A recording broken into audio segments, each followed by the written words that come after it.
নিজেকে কখনো নিরাশ হবার অনুমতি দিও না। যারা ভয় পেয়ে পালিয়ে যায়, সাফল্য তাদের দুয়ারে কখনোই আসে না। তোমার ভেতরের সম্ভাবনাগুলিকে খোঁজো, হয়তো তুমি সেই যাকে পৃথিবী খুঁজছে। জীবনকে দামি উপহার হিসেবে দেখো, অভিযোগ করো না। যদি তুমি খারাপ পরিস্থিতিতেও হাসতে পারো, তবে তুমি জিতে গেছো। যন্ত্রণা দেখে পালিয়ে যেও না, একদিন যন্ত্রণাই তোমার জীবনের বড় শিক্ষক হবে।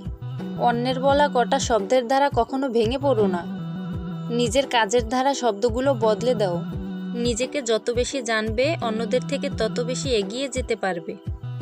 নিজেকে কখনো ভয়ের কাফিনে বন্দি করে রেখো না, কেননা তোমার স্বপ্নগুলো শেষ হয়ে যাবে। শুরুর আগেই ব্যর্থ হবার ভয় আসলে ব্যর্থতার সম্ভাবনাকে বাড়িয়ে দেয়। জীবনে একা চলতে শিখতে হয়, কারণ ভিড় সাহস যোগায় কিন্তু পরিচয় কেড়ে নেয়। নিজের ক্ষমতার উপর কখনো সন্দেহ করো না।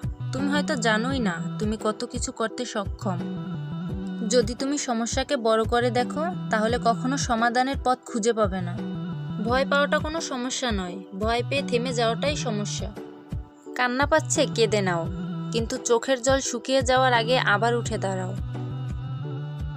নিত্য নতুন নতুন ডিজাইন পেতে সাপোর্ট করে পাশে থাকুন।